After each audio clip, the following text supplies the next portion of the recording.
இப்ப சொல்ல வேண்டியது பொறுத்த வரைக்கும் தமிழ்ல என்னென்ன மாதிரியான மொழிக்கருவிகள் தேவைப்படுது, ஆங்கிலத்துக்கு மொழிக்கருவிகள் மாதிரி என்ன மாதிரி தேவைப்படுது, அந்த கருவிகளை தமிழ்ல வடிவமைக்கிற முயற்சிகள் யாரும் எடுக்கிறாங்களோ அவங்களுக்குள்ள ஒரு கோஆர்டினேஷன் வந்து. ஏன்னா இப்ப வந்து இந்த ஆர்வங்கள் வந்து ஒவ்வொரு மொழிக்கும் உருவாக்குன்னு இப்ப அருள்மொழி சொன்ன மாதிரி இதுதான் தமிழ்நாட்டுக்கு இருக்கக்கூடிய முதல் முயற்சின்னு சொல்றோம். உண்மைதான்.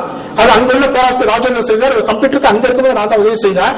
அதை நாங்கெல்லாம் பார்க்கும்போது ரொம்ப பர்ஃபெக்டாவும் ரொம்ப சரியாவும் இருக்கிற மாதிரி இருந்தது கூட. ஒரு நம்ம கொடுக்கும்போது சப்மிட் பண்ணும்போது அது சமர்ப்பிக்கும் போது அனலைஸ் பண்ணலாம்னு கொண்டு கொடுத்தோம்னா அவருக்கு எடுத்தோட கேள்வி கேட்டது அதுதான். ஒரு வார்த்தை கொடுத்துருக்கீங்க, அது ஈக்குவலா நிறைய அதுக்கு நிகரான வார்த்தைகள் கொடுத்துருக்கீங்க.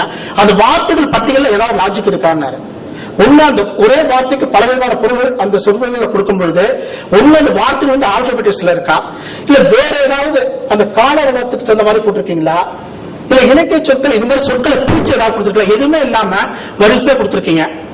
அப்புறம் அது வந்து சான்ஸ்கிரிட் சொற்கள் வந்து நிறைய கலந்துருக்கு, வடமொழி எழுத்துக்கள் மற்ற எழுத்துக்கள் நிறைய கலந்துருக்கு. எந்தவித ஃபில்டரைசேஷன் எதுவுமே இல்லாம இது வந்து தமிழுக்கான சொல்வதை நாங்க எப்படி எடுத்துக்கிறது முதல் கொஸ்டின் பண்ணாரு. அப்படின்னா அதை தரப்படுத்துறதுக்கான முக்கியத்துவம் எங்களுக்கு தெரிஞ்சது. அதை அப்ப கிரியேட் பண்ணதை உருவாக்குறது அப்படி கொடுத்துருக்கோமே தவிர தரப்படுத்துறதுங்கிறது இருக்கு இல்லையா, அது முக்கியமா தேவைப்படுது. அது என்னுடைய இது வந்து தமிழ் இந்த டூல்ஸ் கொடுக்கும்போது இது மாதிரி டூல்ஸ் நமக்கு வந்து தேவைப்படுது.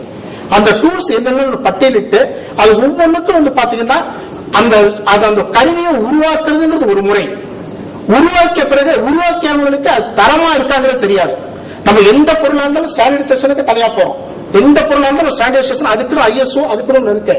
அப்படிங்கும்போது மொழிக்கருவிகள் உருவாக்கின பிறகு தரப்படுத்துறதுக்கு என்ன மாதிரியான வழிமுறைகள் இருக்கு, அந்த வழிமுறைக்கு உட்பட்டு இந்த மொழிக்கருவிகள் எல்லாம் வெளில வரும்போது பாத்தீங்கன்னா எளிமையா எத்தனை பெரிய வந்து இன்னைக்கு வந்து ஏன்னா அவங்க வந்து கான்செப்டோ லாஜிக்கோ ஒரு ப்ரோக்ராமிங் லாங்குவேஜோ தமிழுக்கா மாத்திக்க போறது இல்லை. அவங்களுக்கு தெரிஞ்ச ப்ரோக்ராம் லாங்குவேஜ் ப்ரோக்ராம் எழுத போறாங்க.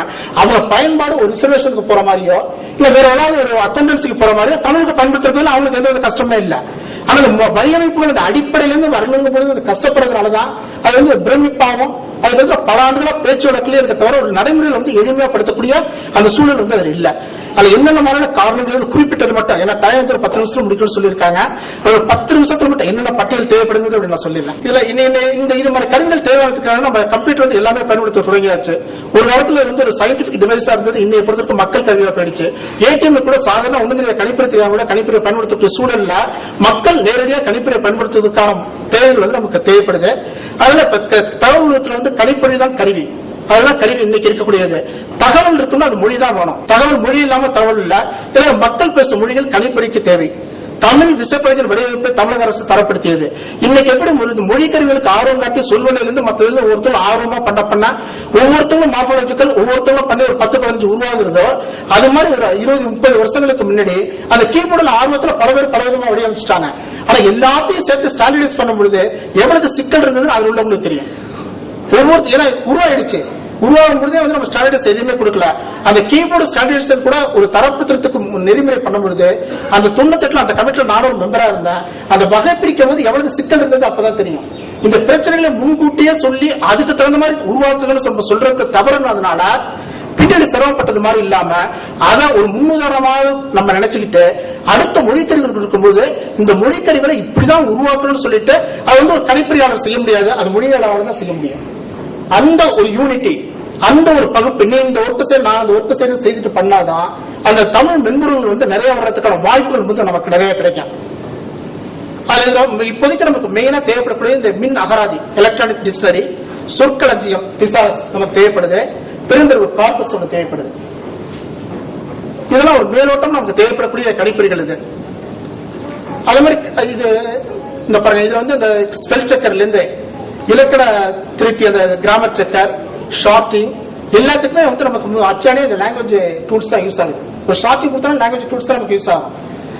ஆனா அது மாதிரி நம்ம கொடுக்கும்போது இந்த மென்பொருளோட தன்மைகள் அவரோட அந்த பெர்ஃபார்மன்ஸ் எப்படி இருக்குன்னா அவங்க எந்த மொழிக்கருவியை பயன்படுத்திருக்காங்களோ அதை பொறுத்தா இருக்கு. ஏன்னா அது தகுந்த மாதிரி அவங்க ப்ரோக்ராம் எழுதுறாங்க, அதை பொறுத்தா இருக்கு. ஆனா மெயினா நமக்கு வந்து அந்த மொழி கருவிகளை வந்து தரப்படுத்துவதற்கான வாய்ப்புகள் நமக்கு வந்து தேவைப்படுது. இப்ப நம்ம மொழி கருவிகள் தேவைப்படக்கூடிய மொழி கருவிகள்ல சில ஒரு பட்டியல் கொடுத்திருக்காங்க. சொற்களஞ்சியம் தேவைப்படுது, பெருந்தரவு தேவைப்படுது, சொல்வலை தேவைப்படுது, சொல் வங்கி, மொழி தரவுதளம் டேட்டா பேஸ், கிளைப்பட வங்கி ட்ரீ பேங்க் சொல்லிட்டு ஒரு இது மாதிரி கருவிகள் நமக்கு வந்து நிறைய தேவைப்படுகிறது. இது உதாரணம் லிஸ்ட் ஆஃப் ஸ்டாப் வேர்ட்ஸ் இந்த ஆங்கிலத்தில் வந்து ஸ்மார்ட் லிஸ்ட் ஒன்று கொடுத்திருக்காங்க. அதுல போய் ஒரு இண்டெக்ஸ் பண்ணோம்னா அந்த தேவையில்லாத வார்த்தைகள் வெற்று சொற்கள் நீக்கிறதுக்கான வழிமுறை பட்டியல் இருக்கு. நம்ம ஒரு சொல்ல பார்த்து இந்த பட்டியல் இருந்துச்சுன்னா அந்த பட்டியல் அந்த வார்த்தை எடுத்துடலாம். முக்கியமில்லாத வார்த்தைகள் தமிழுக்கு இப்ப இண்டெக்ஸ் பண்ணும்போது பாத்தீங்கன்னா நமக்கு பட்டியலே கிடையாது. இதுதான் வெற்று சொற்கள் அப்படின்னு இந்த பட்டியல் நமக்கு எதுவுமே இல்ல. அப்புறம் அறிவுத்தளத்தை உருவாக்குறதுக்கு ஆண்டாலஜி ஃபார் பில்டிங் கான்செப்ட்ஸ் ஹைரார்கிஸ் அது நம்ம ராஜேந்திரன் ஈடுபட்டு செய்துட்டு இருக்காரு அவர். அது மாதிரி இந்த வேர்ட் ஃபார்ம்ஸ்ல இருந்து அந்த ரூட் வேர்டு கண்டுபிடிக்கிறதுக்கான அல்காரிதம் இது ஆங்கிலத்தில் போர்ட்ரேட் ஸ்டெம்மிங் அல்காரிதம் இருக்கு. அந்த ஸ்டெம்மிங் அல்காரிதத்துல ஒரு ஜெரண்டாரியை கொடுத்தீங்கன்னா அது வெறுப்பு அனலைஸ் பண்ணி கொடுத்துரும். ரூட் வேர்டு அது ஆட்டோமேட்டிக்கா கொடுத்துரும். ஆனா ஆங்கிலத்துக்கு அந்த வழியை எழுதும்போது இது மாதிரி ரெடி ரெக்கலா அந்த ரெடியா இந்த இது கிடைக்கிறது மொழிக்கல்விகள் கிடைக்கிறதுனால அது அவங்க எழுதுறது ரொம்ப எளிமையா இருக்கு. காலையில டெமோ கொடுக்கும்போது என்ன பண்றாங்கன்னா ஆங்கிலத்துக்குள்ள அப்படியே எடுத்து டெமோ கொடுத்துறாங்க. இது அப்படியே தமிழுக்கு செய்யலாங்கிறாங்க. ஆங்கிலத்தில் இருக்கிற ரெடிமேடா என்னென்ன கருவிகள் பயன்படுத்திருக்காங்க இது தமிழுக்கு இருக்கா இல்லையா அதை பயன்படுத்தலாம் என்னென்ன சிக்கல்கள் வருங்கிற அந்த சிக்கல் அது டெப்த்னஸ் இறங்கினாதான் தெரியும். அது டெமோ கொடுக்கும்போது அந்த கான்செப்ட் விளக்குறதுக்காக ஒரு ஆங்கிலத்துக்கு ரெடிமேடா இருக்கிற கருவிகள்லாம் எடுத்து பயன்படுத்தி பண்ணலாம் பொழுது அது எவ்வளவு சிரமங்கள் இருக்குங்கிறது இருக்கு இல்லையா அந்த ஏரியாவில் ஒர்க் பண்ணும்போது தான் தெரியாது. உதாரணமா அந்த கார்பஸ்ங்கிறது நான் எடுத்திருக்கேன். இதுல கார்பஸ் எல்லாமே கிரியேட் பண்ணிருக்காங்க. இப்ப நம்ம சென்ட்ரல் இன்ஸ்டிடியூட்ல பண்ணிருக்காங்க கார்பஸ் இருக்கு. அதுதான் சொல்ல முடியாது. ஒண்ணு கருவிகளை உருவாக்குறதுங்கிறது முதல் கட்டம். அவ்வளவுதான். நமக்கு இது மாதிரி கருவிகள்லாம் தேவை. அந்த கருவிகள் உருவாக்குறது முதல் கட்டம். உருவாக்குற கருவிகள் தரப்படுத்தப்பட்டிருக்காங்க இரண்டாவது. உருவாக்குவங்களை தரப்படுத்த முடியாது. ஒவ்வொன்றையும் தரப்படுத்துறதுக்கு அதுக்கான ஒரு ஸ்கேல் ஆஃப் மெஷர்மென்ட் இருக்கு. இதுதான் அளவுகோல் இருக்கு. அந்த அளவுகோல் தெரிஞ்சவதான் தரப்படுத்த முடியும். அந்த அளவுகோல் உதாரணமா நான் சொல்லும்போது கார்பஸ் பொழுது இதை எப்படி உருவாக்குறது அப்படிங்கிறது இதை நம்மள நானா செய்யல. அது இருக்கக்கூடிய தொகுத்து கொடுக்கும்போது பல்வேறு ஆசிரியர்கள் படைப்பாளர்கள் தொகுப்பு. கார்பஸ்ங்கிறது பல டிஃபரெண்ட் டெக்ஸ்டோட காம்பினேஷன் தான். அது தனியா ஒரு சிங்கிள் இது கிடையாது. அந்த காம்பினேஷன்ல என்னென்ன இருக்கலாங்கிறது முதல் பட்டியல் இருந்தா பல்வேறு ஆசிரியர்கள் படைப்பாளர்களின் படைப்புகள் கலை மொழி இலக்கியம் அறிவியல் தொழில்நுட்பம் மருத்துவம் போன்ற பலதரப்பட்ட பொருள்களில் அமைந்த உரைகள் பல்வேறு காலகட்டங்களில் உருவாக்கப்பட்ட உரைகள். அது ஒரே ஏரியா ஒரே பீரியட்ல இருக்கிறதா இருக்கக்கூடாது. அதே மாதிரி பாத்தீங்கன்னா குழந்தைகள் சிறுவர்கள் பெரியவர்கள் பல வயதிற்கான உருவாக்கப்பட்ட உரைகள். சில வார்த்தை சின்ன குழந்தைகளுக்கு எழுதும் பெரியவங்களுக்கு இந்த வார்த்தைகள் இல்லாம இருக்கும். பெரியவர்களுக்கு சின்ன குழந்தைகள் பயன்படுத்த முடியாமல் இருக்கும். ஆனா கார்பஸ் எல்லாமே இருக்கணும். அப்புறம் முறைசார் மற்றும் முறைசாரா உரைகள் ஃபார்மல் இன்ஃபார்மல் டெக்ஸ்ட் நம்ம பேசும்போது இருக்கு இல்லையா எல்லா டெக்ஸ்ட் இருக்கக்கூடியது. பல்வேறு பயிற்சிகள் படிப்புகளுக்கென உருவாக்கப்பட்ட பாடங்கள் எழுதும்போது பயன்படுத்தக்கூடிய வார்த்தைகள் பொது செய்திகள் வரும்போது பயன்படுத்தக்கூடிய வார்த்தைகள் வேற எல்லாமே இடம்பெறணுங்கிறதுனால இது மாதிரி பலவிதமான உரைகள் இருக்கு. இதோட தொகுப்பாக அந்த கார்பஸ் முதல் கிரியேட் பண்ணணும். அந்த கார்பஸ் இல்லாம ஒரு குறிப்பிட்ட காலத்திலேயோ ஒரு குறிப்பிட்ட ஆதரையோ ஒரு குறிப்பிட்ட இதை மட்டும் பண்றதுங்கிறது அது ஒரு கார்பஸ் ஆகாது. அந்த பெருந்தரவுங்கும் இது மாதிரி இதெல்லாம் நமக்கு தேவைப்படுது.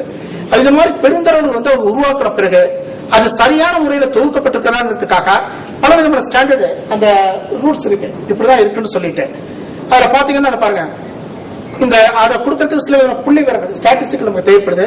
ஒரு உரை ஆவணத்தில் வெவ்வேறு சொற்களில் சராசரி எண்ணிக்கை, ஒரு உரை ஆவணத்தில் வெவ்வேறு சொற்களில் தர விலகல் எண் ஸ்டாண்டர்ட் டீவியேஷன் சொல்லுவோம் இல்லையா அந்த ஸ்டாண்டர்ட் டீவியேஷன், பெருந்தரவில் உள்ள வெவ்வேறு சொற்களின் எண்ணிக்கை, பெருந்தரவில் ஒரு சொல் எத்தனை தடவை இடம்பெற்றிருந்தாலும் ஒரு முறை கணக்கில் எடுத்து ஃப்ரீக்வன்சில விட்டுறான். பெருந்தரவில் உள்ள உரை ஆவணங்களின் சராசரி அளவு அல்லது நீளம். சோ இது மாதிரியெல்லாம் ஒரு ஸ்டாட்டிஸ்டிக்கல் புள்ளி விவரங்கள் சில டேட்டா எடுத்துட்டு இதுல நம்ம ஜிப்ஸ்ல அடாப்ட் பண்ணி பாக்குறோம். ஏன்னா பெருந்தரவு சரியான முறையில இருக்காங்கிறதுக்கு மேலோட்டமா பாக்குறதுக்கு ஒரு முறை. இது ஃபுல் அண்ட் ஃபுல்லா அப்படின்னு சொல்ல முடியாது. இந்த ஜிப்போட விதியில இது மாதிரிதான் கொடுக்கணும். பெருந்தரவில் சொற்களை கொண்டு சொல் எண்ணிக்கை அட்டவணை ஒன்றை உருவாக்க வேண்டும். இது மாதிரி இருக்கு அந்த அட்டவணை. இந்த அட்டவணை உருவாக்கும் பொழுது முதல் சீரியல் நம்பர் சொல் நிகழ்வெண்ணிக்கை தரவரிசை எண் நிகழ்வெண்ணிக்கை அது போடுறோம். இந்த பட்டியல் இது மாதிரி வரும்போது ஆல்பாபெட்டிக்ஸ்ல பண்றோம். அது இறங்கு வரிசையில முதல்